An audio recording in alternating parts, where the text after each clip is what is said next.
Olá, bem-vindos a mais um episódio do Bolsas e Abatanados. O meu nome é Hugo e hoje estou aqui com o João Semedo. Olá, João. Olá, obrigado pelo convite. Nada. Então, o João é amigo meu desde há 1000 anos, né? Mais ou menos. Basicamente. E é irmão do nosso editor Diogo Semedo. Um abraço para o Diogo, né? Convém. Então, hoje estou aqui com o João para vos dar a falar um bocadinho mais de economia. Nós falamos sempre um pouco de mercados, às vezes filosofamos um bocadinho, quando é com o Daniel. E o João vai falar um bocadinho de economia aqui comigo. Convém mencionarmos que tu não és da área, né? Não. Acabaste por aprender um bocadinho por conta própria. Já agora, como é que aprendeste? O que é que te despertou interesse assim na área da economia? Já vão uns aninhos, que eu sei, já vão uns aninhos. Isso é uma boa pergunta, já foi há muito tempo.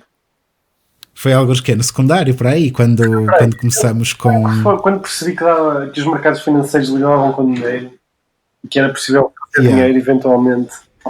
Suponho que fiquei entusiasmado com a ideia de ter liberdade para eventualmente não trabalhar, pelo menos no sentido tradicional de escravidão das 9 às 5. Sim.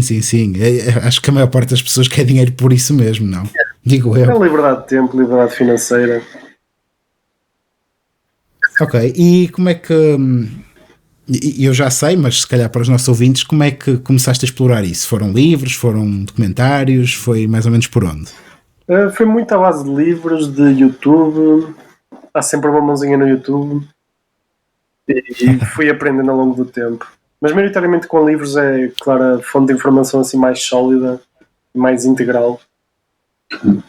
Já agora queres destacar algum, por exemplo? Livros assim, sei lá, aqueles livros tipo Pai Rico, Pai Pobre, no fundo que são um bocado mais introdutórios, se calhar. Assim, um livro que me marcou bastante, se calhar mais já recentemente, foi o Antifrágil, de Nicholas Nassim Taleb. Sim. Nós até mencionamos esse livro na book review do Naval também, de ter umas ideias muito revolucionárias. Claro. E assim, muito à frente sobre a economia. Uma abordagem completamente nova. Pronto, e fascinaste por esse mundo e a verdade é que começaste a meter as mãos na massa, não é? Dirias que é importante a parte prática ou é igual para igual, a parte prática e a teórica? O que é que teve mais peso no teu nível de conhecimento? Não sei, acho que a nível de teoria nós aprendemos sempre como é que as coisas funcionam e na prática nós buscamos sempre soluções mais adaptadas ao nosso perfil. Ou seja, para mim, para as coisas que eu valorizo, é uma coisa que eu me cripto, é bastante atrativa, enquanto se calhar tipos da dívida não é assim muito estimulante. Como é que chegaste ao mundo das criptos? Ainda te lembras? É que eu cheguei através de ti. E eu cheguei através do meu irmão. Portanto, fica aqui a dica de perguntarmos ao Diogo num episódio futuro como é que ele chegou às cripto. Mais que isso, quais é que são as próximas tendências? e já agora, com jeito, se perguntarmos ao Diogo que conheceu por alguém, ainda vamos dar ao Satoshi. Era engraçado. Agora, a nível da economia real, também é algo que te interessa, né? É um assunto que pelo menos devia ser pertinente para toda a gente, digo eu. Claro, mexe para toda a gente. Principalmente, mesmo investindo ou não, os impostos afetam-nos a todos, né? Claro.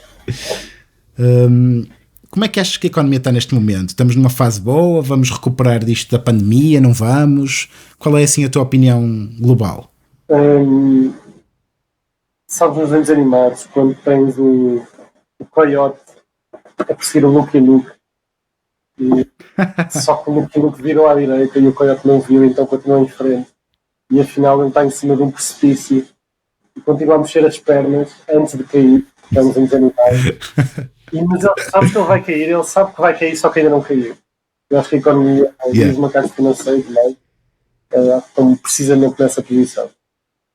porque a Ok. economia desceu bastante, o consumo diminuiu bastante, os padrões de consumo alteraram-se muito, só que os mercados financeiros ainda vivem numa doce ilusão de que vamos continuar a subir. Pois, eu também acho que estamos a viver esse problema. Aliás, o desemprego está altíssimo, mas estamos a ter medidas dos bancos centrais europeus para tentar injetar dinheiro na economia. Ou não. Eu, como sabes, eu sou muito cético em relação à eficácia dessas medidas para estimular a economia. Se calhar essas medidas Se são calhar, para grandes empresas como a Apple, como a Microsoft, como a Google, mas se calhar um restaurante local pouco vai beneficiar dessas medidas. sim, é assim, de uma maneira muito breve, o Banco Central Europeu injeta dinheiro na economia através dos bancos comerciais e dos empréstimos que faz aos bancos comerciais a troco de determinados ativos como garantia. Normalmente bonds, alguns bancos centrais podem aceitar até stocks de empresas AAA, lá está, essas Googles, essas Microsofts, etc. O problema é que o dinheiro vai para os bancos comerciais que vão comprar ativos dessas empresas grandes para darem como garantia, mas o dinheiro para aí. Basicamente. Eles também vão comprar bonds governamentais, muitas vezes, por exemplo, bonds alemãs ou de outros governos que sejam reconhecidos como seguros. Só que o problema é que os bancos comerciais, apesar de terem liquidez, não a estão a injetar na economia. Exatamente. Eles até E eles estão, a realização de novo crédito. e eles estão a injetar alguma liquidez na economia, diria eu, via créditos de habitação, porque são dos créditos que historicamente são muito altos, mas como a taxa Euribor está muito baixa, está facilitado o crédito de habitação neste momento, o que também poderemos especular que está a gerar uma bolha imobiliária, não é? Claro. Nós agora, hoje estamos a 17 de outubro de 2020, até agora as notícias que saíram sobre o setor imobiliário em Portugal denotaram que não houve uma queda do mercado, que os preços se mantiveram e até acho que houve um trimestre em que subiram, agora em 2020, em plena pandemia, o que parece um bocadinho irracional, não é? Como é que os preços das casas podem estar a subir se a economia neste momento está a passar este mau bocado? Até que me bateu outro dia o que é que pode estar a levar a isto. Então. É que as pessoas que têm crédito pediram a moratória. Ou seja, as pessoas que têm créditos de habitação e que têm casas à venda, por exemplo, não estão a pagar o crédito de habitação neste momento. Só que isso acaba no próximo ano, supostamente. E eu acho que só vamos ter a resposta nos preços das habitações a descer a partir do próximo ano. Pois, e acho que com o passar do tempo, à medida que as pessoas vão ficando, infelizmente, permanentemente desempregadas, pelo menos as pessoas que trabalham em setores como a restauração, como se calhar o turismo, que se calhar vão ter mesmo um impacto duradouro durante se calhar uns anos, vão inevitavelmente perder poder de compra, vão gerar ainda mais desemprego e efetivamente as coisas eventualmente vão ter que se ajustar à nova realidade. Sim, isto é um grande problema porque se não forem os governos a injetar o dinheiro na economia, porque já vimos que os grandes receptores da injeção de capital são os governos e alguns governos e as grandes empresas. As grandes empresas não têm como pôr o dinheiro na economia. Podem expandir ainda mais, tornar-se ainda maior, contratar mais trabalhadores, mas sem terem consumidores também não vão a lado nenhum. Claro. Achas que os governos podem ter, ou algum governo está a ter algum tipo de medida que possa ajudar a economia efetivamente a recuperar?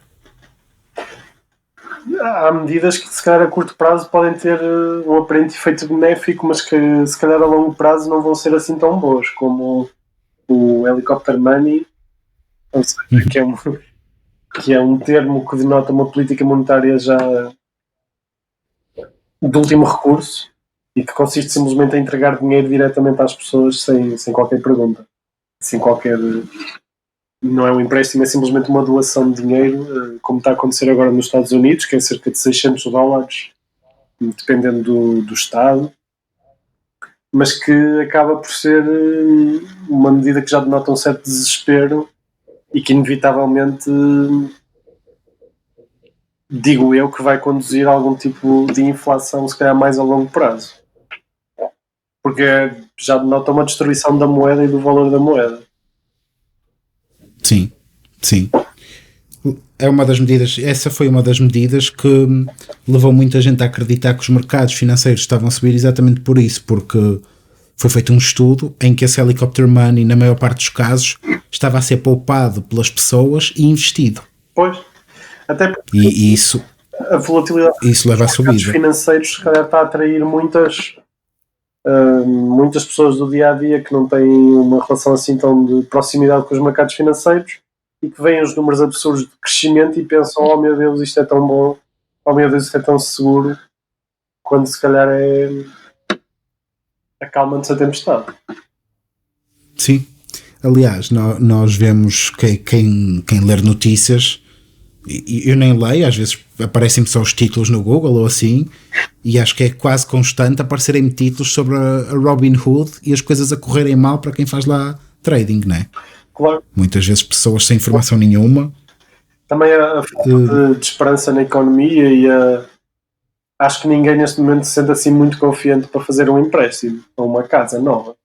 Agora, claro que há pessoas que vão fazer, mas se calhar a maior parte das pessoas está um bocadinho de pé atrás a ver o que é que vai acontecer a seguir. E todo este clima de medo inevitavelmente vai se traduzir em menos investimento e, digo eu, em menos emprego e em menos consumo.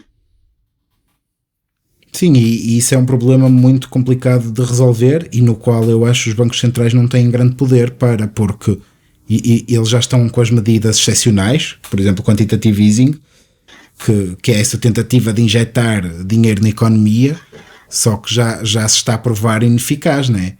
Toda a gente, quando isto começou há um par de anos atrás, toda a gente especulava que íamos ter uma hiperinflação e eu recentemente fui ver os números da OCDE a nível de previsional de inflação dos diferentes países, e se formos a ver os vários países da Europa, nós estamos com uma inflação muito, muito baixa, muito abaixo dos 2% previstos.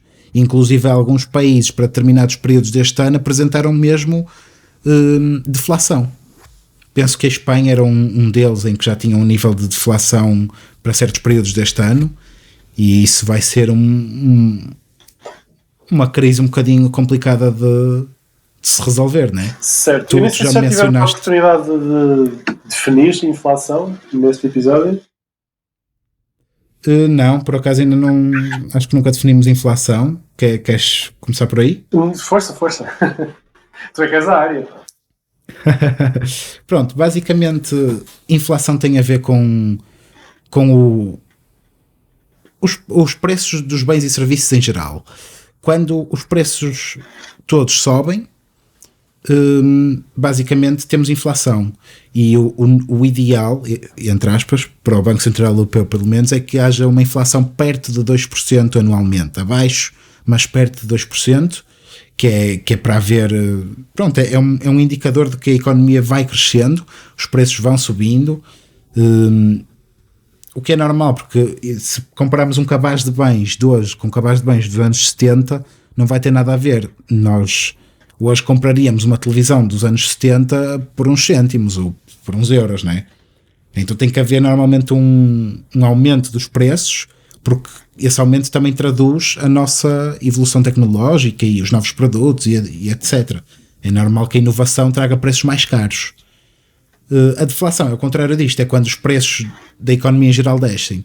E quando se fala em preços, fala-se em preços globais, nomeadamente os salários. Portanto, é bom haver inflação porque significa que ao longo dos anos os salários também vão subindo. Claro que se os salários subirem mais devagar do que o resto dos preços da economia, há uma perda de poder de compra, mas também não é disso que estamos a falar aqui. Qual é para ti o perigo da inflação?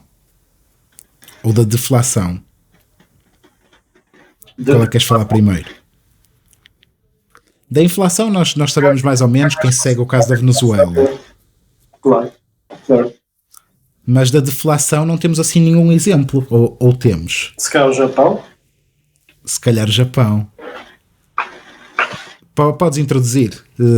Queres falar do documentário? Sim, então existe um documentário que se chama Princes of the Yen, Príncipes do Yen, está no YouTube, integralmente, e que basicamente conta um bocadinho da história monetária e económica do Japão a seguir à Segunda Guerra Mundial,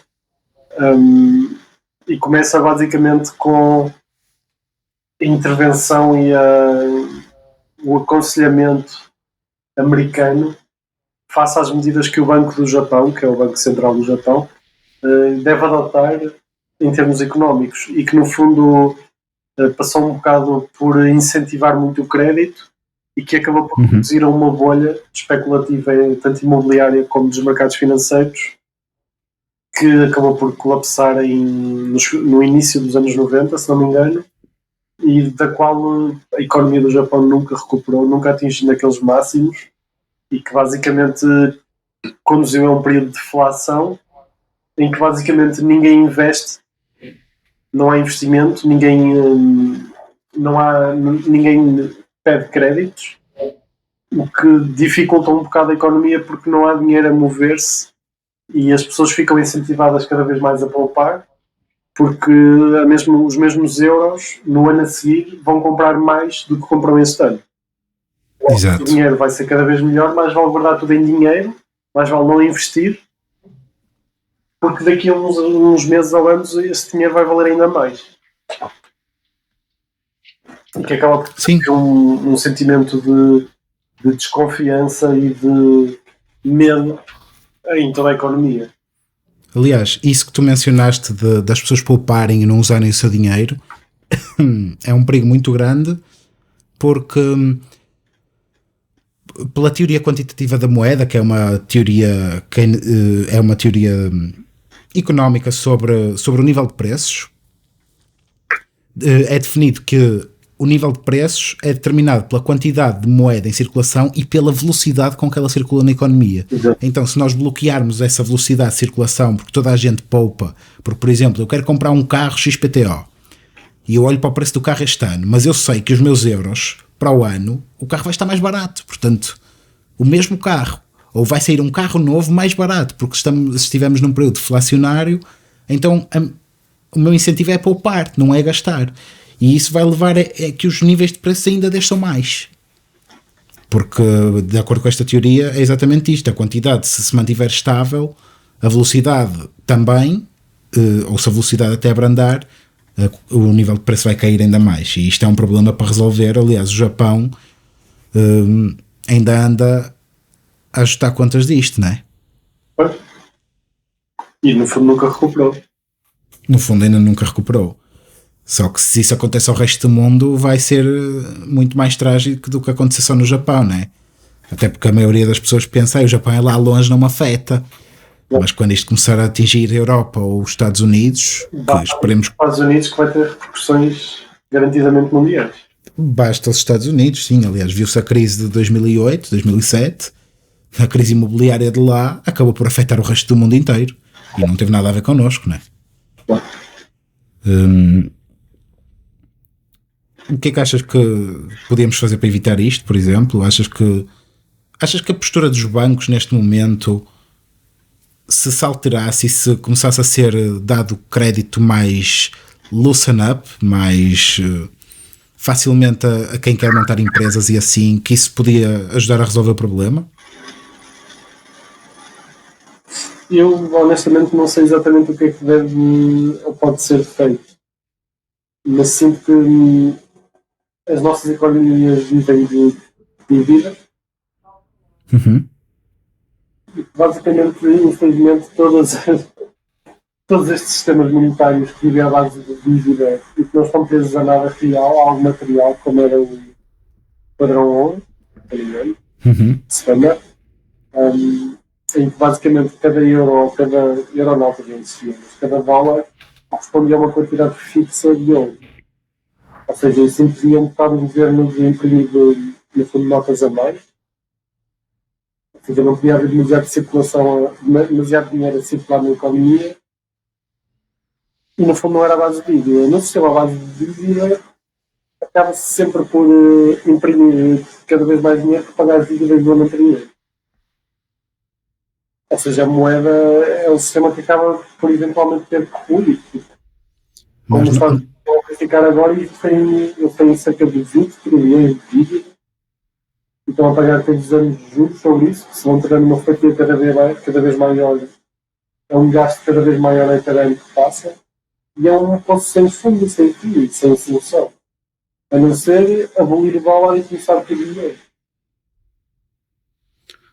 Tu falaste aí da dimensão da dívida, que é bastante importante. Eu gostava de mencionar alguns dados para as pessoas terem. Vamos tentar quantificar a dimensão deste problema. É que, olhando para os mercados financeiros, em 2020, os mercados financeiros têm uma capitalização de cerca de 90 trilhões, sendo que 31,5% disso é NYSE e 14,5% é o Nasdaq. E o resto são as outras todas, é Japão, Xangai, Hong Kong, Euronext, Shenzhen, são as outras bolsas todas. Portanto, o total faz cerca de 90 trilhões. E depois temos a dívida a nível mundial, que são 250 trilhões. Portanto, há aqui um desfazamento muito grande entre o capital mundial, a nível empresarial, que são 90 trilhões, e a dívida mundial, que é mais do dobro. Então, no fundo, essas dívidas, quando são pagas, as pessoas têm que arranjar dólares e têm que arranjar euros de algum lado. Exatamente. Eu acho que uma das coisas que as pessoas deviam tentar perceber um bocadinho é a dimensão deste mercado de dívida, das bonds, sejam bonds governamentais, sejam bonds de empresas, porque, é assim, um governo precisa de dinheiro para aguentar um sistema nacional de saúde, o exército, a polícia, a função pública, etc. E um governo pode ir buscar dinheiro principalmente de duas maneiras: tributação, impostos, ou emitindo dívida. Portanto, a dívida é mesmo muito importante do ponto de vista de um governo. E de um ponto de vista de uma empresa também, porque uma empresa também tem várias opções de financiamento. Ou pede crédito ao banco, mas nem sempre é fácil e as taxas são elevadas, ou também emite dívida. Só que quando as grandes empresas emitem dívida, e essa dívida é muito líquida, muita gente procura a dívida de grandes empresas porque sabemos que elas não vão falir, que vão cumprir, etc. Já empresas mais pequenas ou determinados países complicam um bocadinho a coisa. Por exemplo, dívidas de empresas portuguesas não têm um mercado muito líquido, porque também os investidores pequenos, como nós, ou os investidores de retalho, não têm muito noção deste mercado de dívida e da importância dele. Se todos nós apostássemos um pouco mais aqui, e não tanto no mercado de capital, que é mais pequeno, se calhar ajudávamos a resolver muitos problemas na economia. Aliás, no Japão, a maior parte da dívida japonesa é detida pelos próprios japoneses. E é dos poucos mercados do mundo em que isso acontece. E lá está, isso do meu ponto de vista é muito bom economicamente. E isto foi só uma parte para dar a noção da grandeza da dívida. Mas, na minha opinião, acaba por ser um problema mesmo sem solução a longo prazo. Eventualmente, há de ter que haver algum reset ou temos que começar de novo, eventualmente. Os valores vão ser incomportáveis. Sim, sem dúvida. E aí que surge muito bem, como uma fuga aos mercados tradicionais. Bem, de facto temos aqui um grande problema para resolver, nós, os governos, os bancos centrais, os economistas em geral. Se calhar a educação das pessoas também pode ajudar nisto, né? Tentar educar sobre mercados financeiros, é um bocadinho aquilo que nós fazemos, mercados de dívida, mercados de capital, onde é que as pessoas podem arranjar recursos, documentários, livros, etc. Porque é um problema que nos afeta ou pode afetar-nos a todos e todos nós podemos fazer parte da solução. Aliás, eu acho que neste momento mais que nunca, as pessoas podem fazer parte de uma possível solução que irá surgir, né? Nós já vimos que os bancos centrais não estão a conseguir ser eficazes, os governos também não estão a ser muito eficazes na resolução deste problema, portanto, se calhar cabe-nos a nós, todos juntos, como um todo, como cidadãos, tentar resolver isto. E perder um bocadinho, desmistificar. Eu acho que a educação é a base de tudo. E se ensinares as pessoas, não é dizer, vão investir nos mercados financeiros à maluquinho, porque isso não é assim. Tem riscos, é explicar exatamente os riscos, dizer-lhes como é que podem diminuir os riscos, dar-lhes ferramentas para pensarem com as suas próprias cabeças e questionarem e perceberem as coisas. E isso talvez fosse, olha, uma possível solução. Uhum. A educação é fundamental. Bem, se calhar fechamos este tema por aqui. O que é que achas? Tens mais algum tema que queiras mencionar? Ou queres deixar alguma recomendação de livro? Algum outro documentário? Um filme? Nós normalmente perguntamos sempre isso. Se calhar, assim, para um público que se interessa mais por estas coisas financeiras e económicas, que há mesmo o Pieces of the End. Ok. Nós vamos deixar na descrição o link para o documentário. Nós não temos nenhum tipo de afiliação com quem criou o documentário assim, mas queremos simplesmente partilhar bom conhecimento e boas ferramentas para que vocês possam ter melhores ideias. E acho então que por hoje é tudo. João, muito obrigado por teres vindo. Tivemos muitos stresses na gravação deste episódio. Foi engraçado, mas temos que gravar novos temas, sem dúvida. Claro. Acho que por hoje já estamos aqui há muito tempo. O pessoal não sabe, mas nós já tínhamos gravado um episódio, só que correu mal a meio e faz parte, né? A vida é assim. Olha, muito obrigado. Obrigado a todos os nossos ouvintes. Sigam-nos, subscrevam e deixem o vosso like, é muito importante para nós. Até um próximo episódio.